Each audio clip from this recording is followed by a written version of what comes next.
소설가 황석영입니다.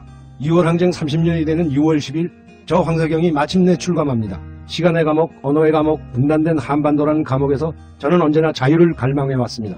금기의 억압이 있다면 작가는 그것을 깨뜨리고 확인해야만 합니다. 역사를 바꿔낸 위대한 시민들께 제 이야기를 바칩니다. 황석영 자전 수인 문학동네. 새벽 2시에 깨어났나? 딱히 고민이 있어서 그런 건 아니다. 새벽 5시에 일어났나? 새벽 6. 아우, 이 인간이 잠도 못 자게 화장실을 들락거려. 남성 활력과 전립선 건강 하루 하나로도 충분합니다. 소팔메토, 옥타코사놀, 아연, 비타민 A, D, E까지 하루 영양 기준치 100%를 꽉 채운 메가셀 남자의 활력. 지금 바로 인터넷 검색창에 메가셀 남자의 활력을 검색해보세요.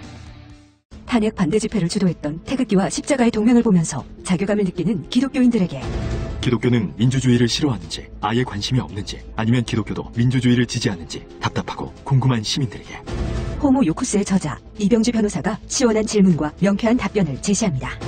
박근혜 사태와 기독교의 문제, 기독교인들에게 민주주의는 무엇인가? 도서출판 대장간.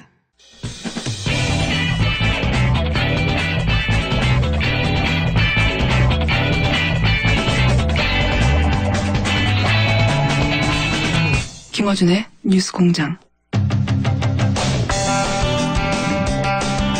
네, 한 가지 정정하겠습니다. 이정렬 전 판사 인터뷰에서 부산 고등법원에 근무했던 부장판사라는 언급이 있었는데 그분이 고등법원의 부장판사가 아니라 고등법원의 판사라고 합니다. 네, 사실관계 정정하고요. 단 이 자리는 발탁이 아니라 연공서열이 아니라 발탁에 의해서 가는 거라 발언의 의도는 맞다. 네. 법원 쪽 용어로는 10조 판사라고 하네요. 네. 알겠습니다. 사실관계 정정했고요. 이어서 바른정당이 차기 당대표 선출을 위한 경선을 시작했습니다. 이번 경선에 출마한 분들 중에 오늘은 바른정당 하태경 의원 전화 연결하겠습니다. 안녕하세요, 의원님. 예, 하태경입니다. 안녕하세요. 며칠부터 시작된 거죠? 어제 사실상 시작했고요. 네. 호남 결과가 어제 발표가 됐죠. 호남 결과는 제가 봤는데 3일 하셨더군요. 네. 종합 3인데 예. 일단 책임당원에서는 제가 정우천 의원 빼면 네. 사실상 1등을 했기 때문에 상당히 제일 취약지역이거든요, 호남이. 네. 네, 그런 면에서는 상당한 돌풍을 일으키고 있으니까 자평을 합니다. 네, 자평하시는군요. 책임당원과 일반당원 투표에서 각각 정우천 의원은 호남 지역이 이제 베이스라 정우천 의원이 1등을 했고요. 보니까 예. 어제 결과표를 봤는데 종합으로는 이혜훈 의원이 2위를 하셨고 말씀하신 책임당원에서는 하태경 의원이 2위를 하셨네요. 네. 예, 그렇습니다. 마지막 여론조사는 마지막에 하는 거죠? 그렇습니다. 마지막 날 합니다. 네. 알겠습니다. 다른 후보들도 저희가 되는 대로 연결할 텐데 우선 당대표 출마의 변부터 들어보겠습니다. 일단 제가 이제 보수의 세대 교체를 전면에 들고 나왔는데요. 네. 지금 보수가 일종의 시대의 낙오자가 돼 있거든요. 그러니까 이제 보수가 시대를 앞서가지는 못하더라도 따라는 가야 될 거 아닙니까? 그래서 적어도 바른정당은 시대의 동반자 정당으로 만들겠다. 그것은 세대 교체로 가능하다. 너무 낡았다. 기존 보수, 특히 홍 지사 같은 경우는 아직도 청와대 보고 주사파 정권이라고 하지 않습니까? 홍준표 전 지사 말씀하시는 겁니까? 예, 네. 거의 홍준표 전 지사. 거의 아직도 빨갱이 당사하던 그런 지금 전략을 그대로 쓰고 있는데 이게 국민한테 통하는 게 아니잖아요. 이게 다 끝난 것이고. 그래서 심지어 저한테 파리채까지 보내는 분이 있어요. 파리채요? 제가 홍준표가 신보수면 제가 파리가 세다 이렇게 기사했더니만 낡은 보수를 제가 파리에 비유를 한 거죠. 그러니까 파리채까지 보내주시면서 낡은 보수 좀 때려잡아달라. 예. 응원들이 지금 폭주하고 있습니다. 의원님 지금 외부인가 봅니다. 주변 소리가. 지금 죄송합니다. 지금 소리가 나죠? 지금 기차 아니에요. 예. 기차요? 기차 아닙니다. 죄송합니다. 기차 아니시라고요? 예.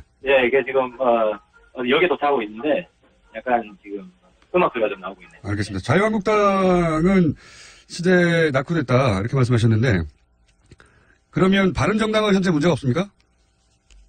바른정당도 지금 저한테 저를 응원하는 많은 사람들이 탄핵한 거 빼고 한국당이랑 다른 게 뭐가 있냐. 네. 바른정당 지지하고 싶은데 좀 한국당하고 다른 지지율을 보여달라. 네. 참 제가 요즘 난감합니다. 그래서 제가 더더욱 나왔습니다. 한국당과 네. 바른정당이 다르다. 이걸 가장 잘 보여줄 수 있는 사람이 하태경 아니냐. 그게 왜 그렇습니까? 그러니까 지금 말씀하셨으니까 제가 여쭤볼 수밖에 없는데 지금 바른정당의 정운천 의원, 그리고 이혜훈 의원, 지상욱 의원, 김영우 의원 이렇게 5분이 출마하셨고 여기서 한 분이 대표가 되고 3명이 최고위원이 되니까 탈락은 1명이네요. 네. 그렇습니다. 그런데 다른 분들에 비해서 본인의 비교 우위가 어디에 있는 겁니까? 일단은 가장 젊은 후보죠, 제가. 얼굴은 동안은 아니지만. 기본적인 성수도 아마 저랑 나이 같죠? 그렇습니다. 믿을 사람이 있을지 모르겠지만. 네. 근데 더 중요한 것은 예. 제가 이번에 이제 야당의 개념 논쟁을 들고 나왔습니다. 제가 볼 때 기존의 야당은 마이너스 야당이에요. 정부의 실패가 목적인 야당이죠. 근데 이제 제가 들고 나온 야당 개념은 플러스 야당. 이게 뭐냐면 여당이든 야당이든 다 대한민국 성공을 위한 정당이어야 된다는 거예요. 네. 근데 과거 야당은 어땠냐면은 마이너스 야당이라는 거는 정부가 잘하는 것은 맞고 못하는 것은 장려하는 게 전략이에요. 왜냐하면 그래야 정부가 빨리 실패를 하니까. 네. 근데 플러스 야당은 정부가 잘하는 건 도와주고 못하는 거는 견제하고 개선해서 어쨌든 우리나라 국가는 성공하게 만든다. 이게 플러스 야당이죠. 그런 개념은 이해했습니다만 그게 다른 후보들과의 차별점입니까? 그것뿐만 아니라 지금 청문회 전략에 있어서 제가 우리 당을 굉장히 비판을 하죠. 선택과 집중을 못했다. 전부 다 지금 한국당처럼 무조건 반대만 하잖아요. 그런 이미지입니다, 실제. 네, 그런 이미지죠. 그러니까 예를 들어서 제가 김상조나 이낙연 총리, 강경화 후보자 같은 경우는 도와줘야 된다. 네. 그리고 안경환 같은 경우에는 이건 사생결단에서 막아야 된다. 적어도 이런 전략으로 갔으면 지금은 이제 야당이 반대하면 항상 반대하니까 또 반대하면 이러지 누가 더 강약 조절이 안 되는 거거든요. 정말 심각하게 문제가 있는 사람도 이번에 만약에 저는 청와대가 안경환 끝까지 밀어붙였으면요. 국민들은 안경환이 다른 후보에 대해서 문제점이 많긴 하지만 그래도 50% 이상은 청와대 지지로 갔을 거라고 봐요. 그래서 어쨌든 청와대가 조기에 수습을 해서 다행이긴 한데 야당이 잘해서 안경환이 물러난 건 아니다. 저는 그렇게 봅니다. 근데 그 말씀하시니까 제가 궁금해지는 게 개별 인터뷰를 바른정당 의원님들도 해보면 네. 예를 들어서 강경화 후보는 절대 안 된다는 사람보다는 임명에서 얻는 이득이 더 크다. 의원님 말씀처럼. 네. 그런데 왜 바른정당 공식 입장을 항상 절대 반대로 나오는 거죠?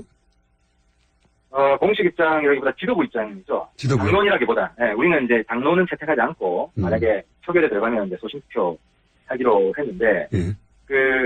사실 비공개 우리끼리 내부에서 회의를 하면 경론을 벌입니다.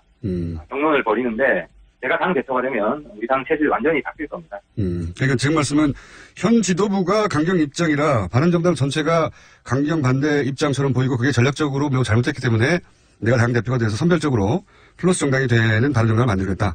이런 말씀이시네요? 네, 그렇습니다. 그렇군요. 근데 이제 지나가는 얘기긴 합니다만 아직 당 대표가 안 되셨기 때문에 플러스 정당을 하면 바른정당은 언제 집권합니까? 항상 여당이 잘 되도록 도와주면? 국민들 수준이 높아가지고요. 요즘 정치 박사입니다. 야당이 무조건 묻지마 반대하면 야당 지지를 안 오고요.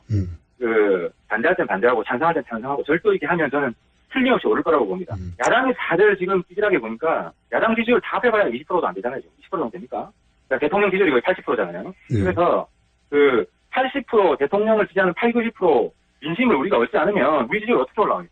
야당의 전략이 과거처럼 대통령 실패하게 만드는 전략으로 가면 저는 야당 수권 가능성이 없다고 생각합니다. 그렇군요. 그래서 협조할 건 협조해주고 가치가 확연히 다른 부분만 대치를 해야지 그것이 올바른 전략인데 지금 지도부로는 안 된다. 이런 말씀이신 것 같고. 예. 근데 그런 전략을 예를 들어서 이혜훈 의원도 그런 전략을 구사할 것만 같은데 저희 방송에 자주 나오셔서 얘기를 들어보면 이혜훈 의원에 비해 본인의 경쟁력은 어디에 있습니까? 일단 문재인 정부를 너무 잘 알고요. 사실 제가 과거 민주화운동 출신인데 그분들하고 갈라선 거는 통진당하고 북한인권 입장이 달랐기 때문에 19대에서 갈라섰죠.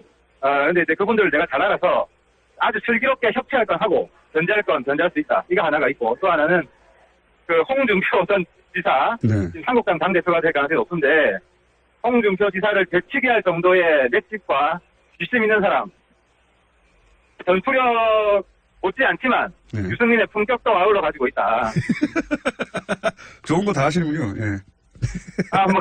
홍준표, 유승민 한 중간 정도 되는 이미지 아닙니까? 네, 그거는 바른정당의 책임 당원들과 일반 당원들이 결정하는 일이겠죠. 근데 여기 보니까 홍준표의 전투력과 유승민의 품격을 제가 변증법적으로 증화시켜서 새로운 리더십을 만들어 보겠습니다. 네, 좋은 거는 전부 다 나다 이런 얘기인 것 같은데 그러면 이건 어떻습니까? 현재 바른정당에서는 인사 문제, 지금 인사 정국이니까요. 인사 문제를 곧 이어 있을 추경 문제하고 연계해서 전력을 구사하자 이런 얘기도 있던데 여기에 대한 입장은 어떠십니까? 저는 추경이랑 연계하는 거 반대하고요. 예. 추경 들어가야 된다고 생각합니다. 근데 추경에서 지금 가장 큰 문제가 되는 게 그 공무원 일자리 예산인데 저는 이제 조건부 협상을 했으면 좋겠다. 그 조건이 뭐냐면 지금 공무원 예산 가장 큰 게 해가 지날수록 예산 부담이 천문학적으로 커진다는 거거든요. 네. 그래서 신규 채용 공무원에 대해서는 그 호봉제, 그러니까 연공서열. 지금 공무원이 가장 큰 문제가 되는 게 일 안 해도 세월만 지나면 월급이 올라가잖아요. 네. 그래서 그 능력에 따라서 공무원 임금도 주는 그런 방식으로 능력제로 개편해야 된다. 그러면은 이번에 공무원 개혁, 제도 개혁의 단초를 깔 수 있는 거죠. 그럼 우리나라 공무원 제도가 굉장히 건강해질 것이다. 뭐 추경의 논의는 당연히 들어가야 되고 그리고 인사 문제를 연기하지 말아야 하지만 나는 이런 지점은 문제다. 이런 입장이신 거군요. 이네요. 예. 네. 이거 어떻습니까? 이거 안경환 그 내정자 결국 사퇴를 했고 이제 이어서 야당에서는 조국 민정수석도 사퇴하고 책임져라 여기 나오는데 책임 문제까지는 모르겠습니다만 어쨌든 검증의 책임자니까. 근데 사퇴까지 해야 됩니까? 그건 뭐 좀 심하다고 보고요. 근데 조국 수석이 만약에 뭐 한 사람 낙마했다고 민정수석 사퇴하면 민정수석 남아날 사람 있겠습니까? 그건 과도한데 조국 수석의 좀 정치력이 좀 아쉬운 면이 있어요. 예를 들어 지금 청문회가 꼬이는 게 5대 인사원칙 네. 여기에 대한 합리적 대안이 마련되지 못해가지고 지금 청와대하고 야당들이 서로 지금 계속해서 소모적인 싸움을 하고 있는데 이런 거를 좀 민정수석이 이 야당들하고 조율을 해서 합리적 대안을 만들고 이러면 국민들이 굉장히 박수 칠 것 같은데 지금 뭐 강대강 대결이 물론 야당도 책임이 있지만 특히 대통령이 뭐 청문회는 참고 자료에 불과하다 뭐 이런 입장 아닙니까? 이게 뭐 법리적으로는 맞을지라도 정치적으로는 뭐 국회 인정 안 하겠다 뭐 이런 거기 때문에 상당히 부적절한 말인데 이런 좀 정무적으로 매끄럽지 못한 청와대에서 이야기가 나오는 데 있어서 조국 수석이 뭐 하냐 도대체 뭐 이런 좀 안타까움이 있어요. 근데 말씀하신 건 말 맞다나 정무수석이 할 일이지 민정수석이 야당을 만나서 할 일은 아니지 않습니까? 인사 문제이기 때문에 인사 문제이기 때문에 아무래도 민정수석이 뭐 청와대 다 비서인데 물론 뭐 정무수석도 중요하죠. 근데 인사 문제에 있어서는 민정수석이 좀 주도적인 역할을 해야 되지 않냐는 겁니다. 알겠습니다. 뭐 사태까지는 아니지만 책임 있는 자리에 있는 만큼 본인이 어떤 액션이 있어야 되는 게 안 보인다. 이렇게 평가하시는 것 같고요. 이것도 여쭤볼게요. 최근에 이제 청문회 과정에서 네. 일반 시민들이 그 청문위원들에게 이제 마음에 들지 않는 질문을 하거나 질의를 하면 문자를 대량으로 보내는데 여기 대해서 일부에서는 문자 폭탄이라고 부정적으로 보고 있고 또 일부에서는 이것은 시민 참여다, 문자 행동이다 이렇게 긍정적으로 보는데 본인은 어떻게 생각하십니까? 그걸 제가 뭐 밝혔는데 네. 조금만 참으면 네. 그 악몽은 끝나고 그 행복이 찾아옵니다. 그게 무슨 얘기입니까? 번호가 알려서 문자 폭탄이 오잖아요. 네. 정치인들 입장에서는 조금만 기다리면 그 다음부터는 그게 제보라든지 여러 가지 좋은 정보가 오기도 하기 때문에 저는 문자 폭탄이 온다고 해서 좀 전화번호를 바꾸는데 전화번호 바꾸지 마시라. 제 경험으로 볼 때. 근데 이제 단 정치인 말고 뭐 재판관이나 판사들 특히 또 언론인들 여기에 대해서 뭐 가족들을 협박한다든지 이런 일도 벌어지잖아요. 뭐 문자로도 그렇고. 일부는 이런 경우는 좀 네. 이런 경우는 엄벌을 해야 된다고 봅니다. 특히 재판관은 사법부 독립이 시켜줘야 되는데 권력으로부터 독립해야 되지만 이런 악의적 문자로부터 좀 독립을 해야 되고 기자도 마찬가지예요. 기자도 요즘 뭐 기사 조금 그 마음에 안 들게 쓰면은 엄청난 그 시달림을 당하거든요.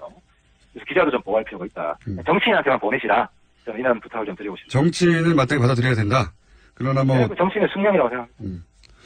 직업군에 따라서는 보내면 안 되는 사람들도 있다. 뭐 이런 기본 입장이신 것 같고요. 그죠? 보내더라도 협박을 하지 마시라. 네, 뭐 일부의 사례로 전부를 말할 수는 없는데 여하간 협박은 어떤 경우에는 잘못된 것이다. 이 정도 입장이신 것 같고. 강경화 장관은 어제 임명을 했습니다. 강경화 장관의 임명에 대한 입장은 어떠십니까? 저는 뭐 제일 처음부터 강경화 외교부 장관 지키는 장점이 많다라고 네. 주장을 했었고. 근데 이제 문제는 지금 여야가 강대강 대립을 하고 있는데 하루 이틀 정도 냉각기를 좀 가시는 게 필요할 것 같아요. 왜냐하면 야당도 잘못했지만 대응이 지금 아주 좀 무책임하지만 청와대도 조금 이제 대응이 미숙한 면이 있어요. 예를 들어 뭐 국민 검증이 끝났다, 여론조사 높으니까 무조건 하겠다. 이거는 결국 다 부메랑으로 돌아오거든요. 여론이 그러면 안 좋은 거는 어떻게 할 거냐. 뭐 여론은 안 좋으면 사퇴시킨 거 아닙니까 지금? 그러니까 그렇게 되면 예. 예를 들어 뭐 사드 배치 같은 경우 여론이 더 높잖아요. 그러니까 여론에 따라서 문재인 정부 정책 하나하나 다 따지고 들면 문재인 정부 일할 수가 없어요. 그래서 이런 부분은 그렇게 여론 비상주의로 밀어붙일 건 아닌 것 같고 그래서 하루 이틀 정도 냉각기 가지고 빨리 수습 방안을 찾았으면 좋겠어요. 만약 수습 방안이 안 나오면 다른 정당만이라도 청문회는 지금 계속 해야 된다고 봅니다. 청문회는 뭐 야당이 사실상 뭐 주도하는 야당 공간인데 우리가 이걸 포기하면 안 되죠. 알겠습니다. 뭐 모든 정책을 여론에 따라 할 리도 없고 하진 않겠죠. 네, 그 부분은 무슨 말씀인지는 알겠고요. 이건 어떻습니까? 이제 안경환 내정자가 어떤 이유든 사퇴를 했기 때문에 후임 법무부 장관 후보자에 대한 국민들 관심도 많고 어제 표창원 의원은 정의당 노회찬 원내대표나 이재명 성남시장을 이제 물론 개인적인 의견입니다. 이런 식으로 추천해서 화제가 됐는데 연결된 김에 제가 여쭤보자면 혹시 본인도 표창원 의원처럼 본인이 추천한다고 되진 않겠지만 법무부 장관으로 한번 추천해 보시자면요. 저도 생각을 좀 해봤는데요. 네. 표창원 의원은 좀 남성 지향적인 것 같은데 저는 여성 쪽으로 생각을 해봤는데 이정미 헌법재판관 저는 이정미 헌법재판관이 법무부 장관 되면 모든 국민이 박수를 칠 것이다. 헌법재판관이 법무부 장관이 된 사례는 없는 걸로 제가 아는데 어쨌든 없죠. 근데 법무부 장관이 헌법을 수호했던 사람이다. 굉장히 강렬한 메시지를 줄 것 같고요. 1순위입니다. 2순위는 만약에 안 된다면 김영란법을 통해서 대한민국의 부패를 없애는 획기적인 이제 조치가 있었던 상징적인 인물 아니겠습니까? 그래서 저는 이정미, 김영란을 노회찬, 이재명 조에 대조해서 한번 밀어붙이고 싶습니다. 그렇군요. 밀어붙이시려면 나중에 대통령이 되셔야 될 것 같습니다. 근데. 저는 충분히 문재인 정부 협치할 용의가 있고, 네. 문재인 정부 잘 알기 때문에, 어떤 게 잘하는 거다, 어떤 게 못하는 거다, 남들보다 더 정확하게 보는 눈이 있다고 생각합니다. 잘 아신다고 두 번이나 강조하셨기 때문에 어떻게 잘 아시는 겁니까? 그 청와대 주로 일하는 사람들 있잖아. 임종석 시장부터. 과거 학생운동할 때? 같이, 학생 운동할 때부터 같이 했던 사람들이고, 네. 대학교 졸업한 이후에도 사회에서 쭉 같이 활동했던 사람들이고요. 근데 이제 갈라진 이유가 이제 북한 문제에 대한 인식 가지고 좀 격렬한 논쟁을 했습니다. 그래서 그게 잘 안 맞아가지고 갈라지긴 했는데, 서로에 대한 최소한의 신뢰는 있죠. 그리고 민주화 투쟁 열심히 했고, 그리고 지금은 그때 격렬하게 갈라진 게 한 20년 전인데, 그때에 비해서는 서로 많이 성숙했기 때문에, 물론 똑같지는 않습니다. 차이가 있지만, 차이를 인정하고, 협력할 건 협력하고, 또 경쟁할 건 경쟁하고, 선의에 경쟁할 수 있는 그런 관계는 좀 된다고 봅니다. 그 청와대를 구성하는 일부 인사들의 사고 체계를 이해한다 나도 정확하게 이런 말씀이시네요. 상당히 많아요, 사실. 얼마나 상당히 많은지는 대표가 되신 다음에. 자, 그럼 가장 강한 상대는 누굽니까? 후보 5 중에. 저는 저 자신하고 싸움이라고 봅니다. 제 자신의 진가를 잘 몰라요, 지금. 아직 국민들이. 잘 모르고, 이번에 아무튼 승부는 제 자신을 얼마나 잘 홍보하느냐에 따라서 판가가 나지 않을까. 그건 알겠네. 그러면 아마도 2위는 누구 할 것이다. 2위 말입니까? 예. 그러니까 본인이 가장 강하기 때문에 누구랑 경쟁하느냐는 질문은 지금 되치셨고, 그럼 2위는 누가 합니까? 나 다음은 이 정도 될 거다. 그 부분은 예의가 아닌 것 같습니다. 제가 돈을 매기는 거는 항의가 엄청나게 몰려들 것 같아요. 그러면은 그거보다 더 어려운 질문인데 한 명은 어쨌든 최고위원회에서도 탈락해야 되니까 사실 경쟁이 그렇게 치열하지 않습니다. 5 중에 넷은 대표거나 최소한 최고위원 되니까요. 한 명은 누가 탈락할까요? 그렇지 않습니다. 사실 지금 누가 떨어지는가에 관심이 더 많습니다. 그러니까요. 제 말이 그겁니다. 그래서 이제 떨어지는 사람은 굉장히 정치적 타격을 입을 수 있다고 생각하기 때문에 지금 내부에서 상당히 경쟁이 치열하고 어제부터 저희들이 처음엔 토론회는 좀 우호적이었는데 어제부터 약간 치고받고 하기 시작했습니다. 그래서 갈수록 흥미진진해질 것 같습니다. 의원님의 전략 지역이 있습니까 혹시? 마지막 질문인데. 전략 지역? 네. 전략 지역은 영남하고 수도권. 영남과 수도권. 왜냐하면 이제 수도권에서는 제가 이제 구글 트렌드로 이 데이터를 조사를 해보면 인지도 부분에 있어서 거의 1등입니다. 그리고 또 온라인 소통. 부정적 인지도 아닐까요 혹시? 호감도 굉장히 올라갔잖아요. 지난번에 이제 선물 폭탄. 요즘 선물 폭탄이 많이 옵니다. 알겠습니다. 문자 폭탄보다 그런 부분들이 좀 이렇게 인식이 바뀌는 부분을 반영합니다. 오늘 여기까지 듣겠고요. 네, 당대표 되시면 저희가 스튜디오 초대하겠습니다. 오늘 말씀 감사합니다. 예, 감사합니다. 네, 지금까지 바른정당의 하태경 의원이었습니다. 우리 주변에는 많은 슈퍼맨이 있습니다. 바로 공익 제보자입니다. 하지만 그들에게 세상은 따뜻하지 않았습니다. 조직을 저버린 배신자로 대했죠. 고맙다는 응원 한마디 듣지 못하고 어려움을 감내하고 있는 슈퍼맨들에게 이제 우리가 감사를 전해야 할 때입니다. 시민사회 지지 캠페인 어쩌다 슈퍼맨에 기부해주세요. 아름다운 재단.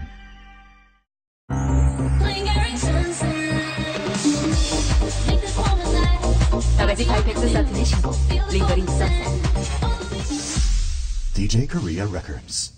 안녕하세요. 유흥상입니다. 제가 사랑하는 피아니스트 김광민 씨가 6월 24일, 25일 LG 아트센터에서 단독 공연을 합니다. 따뜻한 체온을 담아 선사하는 특별한 무대에 여러분들을 초대합니다. 또 떨어졌어. 너 또 입사 시험 봤어? 아니, 차량용 핸드폰 거치대 말이야. 여러 개 사봤는데 실패의 연속이야. 떨어지고 시야 가리고 운전석에서도 멀고 뭐 좋은 거 없을까? 싼 것만 찾으니까 그렇지. 제대로 된 거 하나 사서 편리하게 쓰는 게 더 낫지. 그런 게 있어? 그럼 있지. 1, 2, 3 할 때 2. 힘 세다 할 때 힘. 2 힘. 투 힘? 2배로 힘이 세다는 건가? 네이버 검색창에 2 힘을 검색해보세요.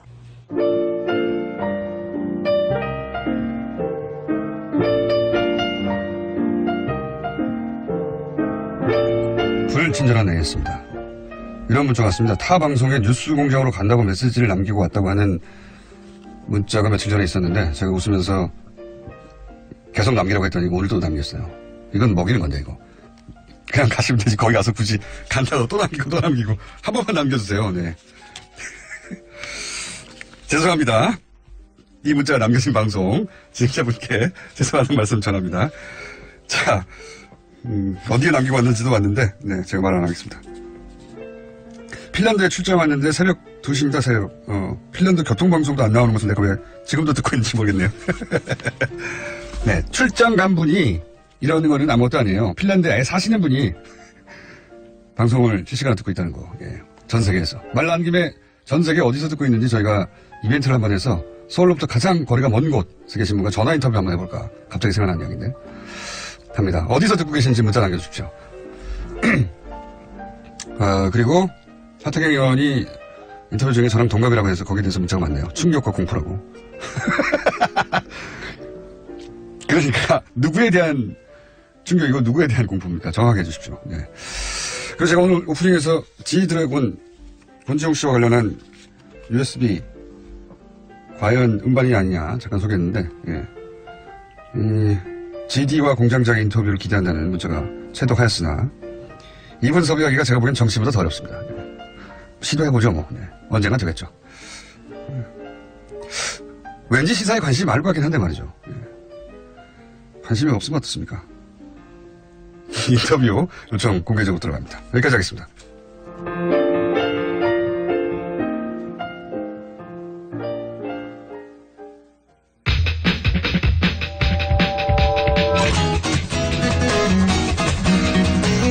사전법인 인문결 연구소장 안녕하십니까? 네, 안녕하십니까? 오늘 정확하게 소개해 주셨습니다. 임상훈 의원님 나오셨습니다. 인문결은 뭐 하는 데입니까? 연구소 이름이죠. 네, 인문결 그러실 필요 없습니다. 말이 꼬이는 아침부터. 거의 9개월 만에 처음 여쭤보는 건데 뭐 하는 데입니까, 이게? 결이라는 것이 이제 그 나무결, 물결 할 때 그 결하고 똑같은 건데요. 네. 그러니까는 그 인간이 모든 행동, 뭐 이런 그 양상 이런 것에도 결이 있다는 거죠. 프로이트가 옛날에 그런 얘기 했었거든요. 그러니까 동물 행동학 하는 데입니까? 아니요. 그럼요. 동물하고 전혀 관계 없습니다. 그러니까 그 행위의 인문학적 어떤 아니요. 거꾸로 흔히 우리가 인문학적 접근을 한다고 하면서 그 동물하고 별 차이 없는 그런 것들을 접근을 해 들어가는데 그런 게 아니고 예를 들어서 우리가 뇌 연구를 하더라도 언어 뭐 이런 것들도 뇌에서 이루어지지 않습니까? 근데 그런 거에 대해서는 전혀 연구가 없고 뇌 연구한다고 하면은 그 동물하고 별로 그렇죠. 비슷한 그런 행태에만 연구가 많이 되는데 근데 그런 것이 아닌 인간에게만 일어나는 그런 행위들이 뇌에서 어떻게 일어나는 것 이런 거를 연구하는데 뇌과학 하는 데입니까? 뇌과학도 포함이 됩니다. 뭐 하는지 설명도 잘 모르겠는데 어쨌든 네, 긴 설명이 필요한데 다음에 다시 설명드릴게요. 알겠습니다. 자, 오늘 짚어주실 계시는 프랑스 총선을 얘기하려고 하는데요. 네. 일단 앞서서 지난 토요일이었었죠. 독일의 헬무트 콜 전 총리가 통일 총리죠 한마디로. 예, 네. 그렇죠. 그러니까 서독의 마지막 총리, 그다음에 통독의 첫 총리. 그런 거죠. 네, 그리고 4번인가 5번 연임했. 예, 지금까지 가장 장수한 독일 총리였고 메르켈 총리가 기록을 깰지도 모르지만 아직까지는 그렇게 돼 있고 이제 타계했다 이런 이제 소식이 들어왔죠. 그 뉴스를 보면서 이제 독일의 통일 생각을 좀 해봤어요. 우리나라 아무래도 가장 관심이 가는 분야이기도 하고 하니까. 근데 당시에 독일이 통일이 갑자기 이루어졌잖아요. 갑자기 이뤘습니다 정말. 네. 그래서 정말 그 정치인들도 미처 그렇게 빨리 통일이 될 거라는 예상을 못하는 상태에서 다만 그때 이제 그 콜 총리의 뭐라고 할까요? 그 업적이랄까 정치적인 감각. 굉장히 그 정치적 감각이 뛰어난 그런 정치인인데 당시로서는 그 상상할 수 없었던 어떤 그런 맥락에서 독일 통일을 어느 정도 준비를 그래도 짧은 시간 안에 잘 치러냈다 그런 총리 그래서 총리 연임하게 되죠. 그래서 이제 통일이 된 뒤에도 바로 압도적인 스코어로 연임을 하게 되는 거죠. 근데 이제 그때 제가 한 가지 말씀을 드리고 싶은 거는 뭐냐면. 그렇게 갑작스러운 통일이 이루어진 배경이 예를 들어서 그때도 서독이나 동독이나 다 그 약간 진보 진영이라고 상대적으로 할 수 있는 쪽에서는 천천히 하자. 갑자기 안 된다라는 목소리가 있었고 상대적으로 약간 오른쪽에 있다라고 하는 진영에서는 동독도 마찬가지입니다. 그쪽에서는 아니다 당장 하자. 지금 당장 그냥 합병하고 통일을 해버리자라는 그런 약간의 대립이 있었는데 오른쪽 소리가 훨씬 컸어요. 그래서 갑자기 통일이 된 거죠. 한마디로 말하면은 흡수 통일이라고 할 수가 있는 건데 그 이후에 독일이 겪었던 그 고통은 우리가 너무나 잘 알고 있죠. 경제적 고통부터 시작해가지고. 왜냐면 그리고 또 저도 동독에서 그때 당시 그 배낭여행을 제가 많이 하던 때라 네. 통일된 이후에 특히 동독 출신들이 그 저임금 노동 그런 일밖에 구할 수가 없었고 네. 그리고 사회적으로도 이제 하층민 취급을 받았고 사실은 대단히 교육을 잘 받은 고학력자들도 2등 국민 취급을 받았다. 그 시간이 굉장히 길었다고 해요. 네. 맞습니다. 네. 그래서 그 당시에 독일의 통일 과정을 우리가 이제 다시 들여다본다면 그 당시 그리고 독일의 동독과 서독의 그 경제적 격차, 그 다음에 지금 우리 남한과 북한의 경제적 격차, 이건 비교할 수가 없잖아요. 그렇죠. 그럼에도 불구하고 독일이 그렇게 시달렸었고 그런 경제적인 문제. 그다음 또 하나가 뭐가 있었냐면은 물론 이거는 뭐 선악의 문제 어느 쪽이 더 낫다는 뭐 그런 문제는 아니지만 그 국경 문제가 또 하나 있었어요. 동독이 그러니까 독일 전체로 봤을 때는 섬처럼 떠 있었죠. 네. 그것도 20세기 역사에서 주변 국가들하고 약간의 그 국경 갈등이 있었거든요. 예를 들어서 폴란드하고나 그러니까 어느 쪽이 더 정당성을 가지고 있다 이 문제를 제가 말하고자 하는 건 아니고 다만 통일이 되는 과정에서 주변 국가들이 또 얼마나 우리가 한 국가가 통일된다 그러면 주변 국가들이 싫어하잖아요. 네. 우리나라 싫어하는 나라 희한하게 멀리 있는 나라는 좋아하고요. 가까이 있는 나라는 싫어하고요. 그렇죠. 우리나라도 그렇잖아요. 네. 뭐 굳이 말을 안 해도 우리나라 통일되면 어느 나라가 싫어할지 일본이 싫어하고요. 그리고 위쪽에도 싫어하고요. 예. 중국도 이렇게 갈라져 있는 게 좋아하는 것 같고. 네, 미국도 마찬가지예요. 그렇죠. 그러니까 독일 같은 경우도 그랬었단 말이죠. 통일된다고 하니까 프랑스 싫어하고 폴란드 싫어하고 주변 국가들이 다 싫어했어요. 그러는 과정에서 독일이 영토 분쟁에서 가질 수도 있었던 그런 땅을 많이 뺏겼던 그런 역사가 있습니다. 오늘 이야기하신 이유는 헬무트 콜이라고 하는 독일의 통일을 이뤄낸 상징적인 인물이 지난주에 사망했기 때문에 잠시 한번 가신 거죠. 네. 이 주제는 워낙 큰 주제라 통일에 관한 거는 다음에 한번 다루기로 하고. 네. 프랑스 총선에 사실 이게 독일의 거인, 유럽의 거인 이렇게 평가받는 유명한 사람이죠, 콜 총리는. 네. 프랑스 총선 얘기 들어가 볼까요? 예.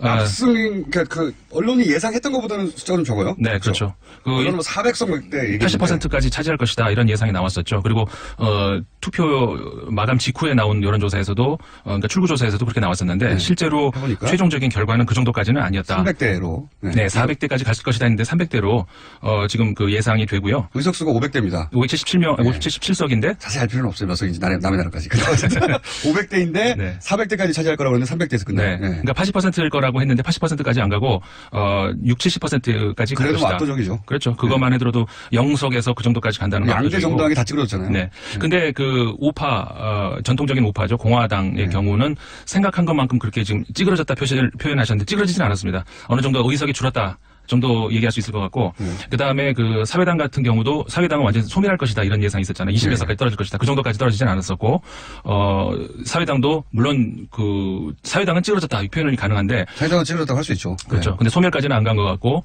그다음에 그 라 프랑스 안수미즈라고 하는 그러니까 우리식으로 하면 뭐라고 할까요? 그 굴복하지 않는 프랑스라고 이 당명이 그렇게 돼 있는데 그 정당 같은 경우도 의석수를 굉장히 많이 늘렸고요. 전체적으로 봤을 때 기존 정당은 축소됐고 네. 그다음에 중도 그 마크롱 신당이 돌풍을 일으키는 것은 맞습니다. 근데 여기서 하나 우리가 눈여겨봐야 될 게 뭐가 있냐면은 이번에 그 투표장에 가지 않는 그 국민이 유권자가 절반을 훨씬 넘었습니다. 네. 이게 뭘 의미하느냐? 그러니까는 신당 돌풍, 우리 그 언론에서 이제 사설에서 많이 나옵니다만 기존 정당에 실망한 유권자들이 새로운 정치 지형을 선택했다. 근데 이렇게 과연 볼 수가 있겠는가 이제 그 문제죠. 왜냐면은 40%만 투표했기 때문에. 네. 실제로는 60%는 아예 투표에 참여하지도 않았고. 그렇죠. 예.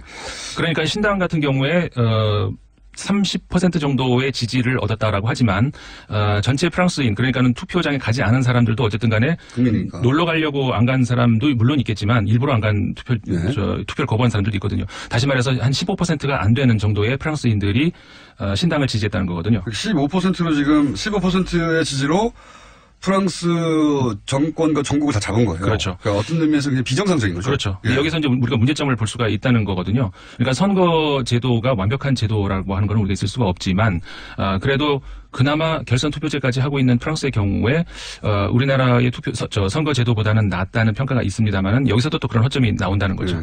15%도 안 되는 지지율을 가지고, 우리가 압승이라고 표현할 수 있는 70%가량의 의석을 차지한다. 이거는 좀 문제가 있지 않는가. 85%의 국민이 지지하지 않는 정당인 겁니다, 현재. 그렇죠. 예, 과연 이게 민주주의 제도가 탄생시킨 결과를 그대로 받아들여 수밖에 없긴 한데, 이게 과연, 압승이라고 표현할 수 있고, 국민의 지지를 받고 있는 대통령 정당이라고 할 수 있는가. 저도 이런 의문이 실제로 들었던 게, 이번에 휴가 기간에 이제 그 동네, 프랑스의, 국경 없는 기자회나, 네. 그 그쪽 언론계에 있는 사람들을 만나서 잠깐 얘기해 본 적이 있는데 이 문제에 대해서 뭐랄까요? 굉장히 시니컬하더라고요. 어떻게 마크롱에 대해서는 부정적인 인식이 강하고 네. 기본적으로 사회당 출신이잖아요. 사회당 네. 출신이지만 우파하고 하나도 다르지 않다. 그렇죠. 예. 사회당 중도가 아니라, 예. 출신이긴 맞습니다만은 잠깐 동안에 장관을 한 거죠. 홀랑드 대통령이 잠깐 발탁을 해서 장관을 시켰던 것이지 사회당 출신이라고 보기는 어려운 게 사실이고. 근데 출신이었습니까? 당적은 없었으니까. 그렇죠. 당적은 네. 맞습니다. 근데 사회당 어쨌든 좌파도 아니고 네.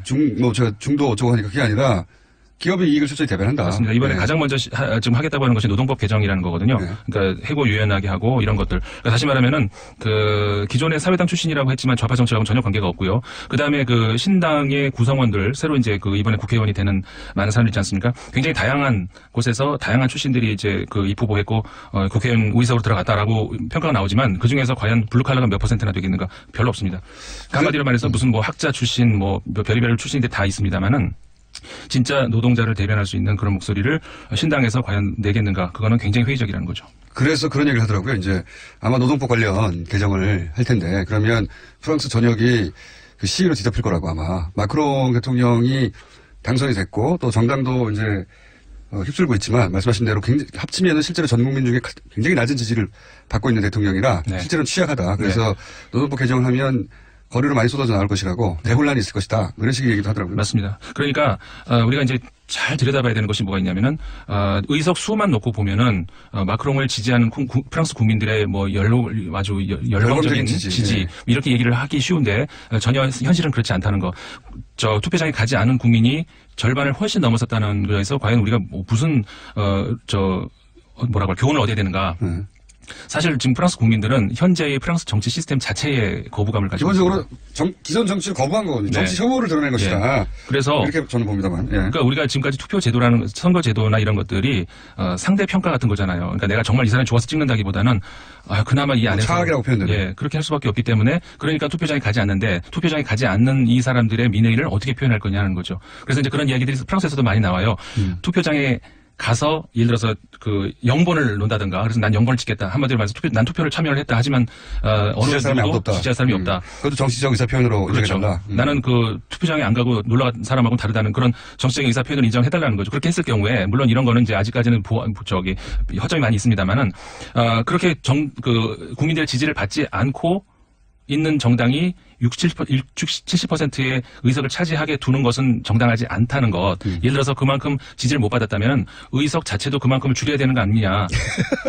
예를 들어서 577석을 국민들 지지도 하지도 않는데 그걸 그대로 해야 되겠는가. 이런 이야기들도 나오고 있다는 거죠. 그 정도는 이제 정치 혐오나 정치에 대해서 이제 시니컬하게 바라보는 시각이 분명하더라고요. 이게 프랑스가 정치의 나라잖아요. 정치와 관련한 논쟁이 굉장하고 TV 주요 프로그램이 토론 프로그램이에요. 우리나라처럼 드라마가 아니라 그런 거 보는 거 좋아하고 말하기 좋아하고.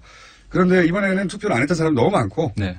그리고 마크롱에 대해서 비슷한 말씀. 그러니까 85%가 지지하지 않는 대통령과 정당이 지금은 여당이 된 것이고 법이 부여한 막강한 권한을 가지게 된 거잖아요. 그렇죠. 예. 이 경우 어떻게 해야 되느냐에 대해서 답이 없으니까. 네. 실제로는 답이 없잖아요. 현행 법상으로는. 그렇죠. 현재의 정치 제도를 가지고는 답이 전혀 없는 거죠. 예를 들어서 이런 거 있잖아요. 아까 말씀드린 연장선에서인데, 의원 내각제를 채택하고 있는 나라의 경우에, 절대 다수의 지지를 받아서 바로 총리가 선출된다든가 이렇게 되지 않는다면은, 소수파 같은 경우에는 연합을 한다든가 어떤 방법을 해서든 간에 과반수 이상을 만들든지. 연정을 하죠, 연정. 그게 안 되면은, 총리 인선에 있어서 굉장히 시간이 걸리잖아요. 그게 이제 영국의 케이스인데. 그렇죠. 영국을 포함해서 여러 나라. 근데 만약 그것도 여의치 않으면 선거를 결국 다시 해야 되는 거고. 그러니까 그런 제도까지. 의원 내각제는 그래서 선거를 자주 하죠. 네. 근데 그런 제도까지도 있는데 지금 이 대통령제 하에서는 그러니까 그런 대통령제 하에서의 총선의 경우에는 지금 프랑스의 경우처럼 아까 말씀드린 것처럼 별로 국민적 지지도 없는 정당이 의석의 절대 다수를 차지하고 있다는 거. 아까 말씀드린 것처럼 이럴 경우에는 의석 자체를 그만큼 주지를 말아야 된다는 거. 그래서 다시 다른 프로그램으로 다시 국민들한테 호소를 한다던가. 그도 안 되면 선거를 다시 해야 된다던가. 그런 보완이 있어야 되지 않겠는가. 그래서 여당이 선출됐는데 전 국민의 50%에 미치지 못하는 지지율을 하면 다시 선거를 한다든가. 예. 비용은 많이 들겠네요. 지금 이미 결선 투표 하는데도 비용이 많이 들잖아요. 그거 외에도 이제 다른 선호 투표제라든가 다른 나라에서 실시하는 아까 핀란드 우리 청취자분 얘기 나왔습니다. 핀란드 같은 경우도 선호 투표제라고 하는 것은 그러니까 우리나라에 좀 낯설 수 있는데 이런 건 굳이 예를 들자면 이런 거죠. 그러니까 우리는 리스트가 있으면 그중에서 한 명한테만 딱 찍잖아요. 근데 한 명이 아니라 여러 명한테 찍을 수 있다는 거죠. 그 여러 명한테 찍을 수 있는 것도 다양한 방법이 있는데 여러 명에게 찍을 수 있다. 예. 여기까지만 해야 됩니다. 다른 나라 선거제도 한번 뒤져봐야 되겠네요. 그렇죠. 지금까지 인문결 연구소 임상훈 소장이었습니다. 감사합니다. 네, 감사합니다. 김어준이었습니다. 내일 뵙겠습니다. 안녕.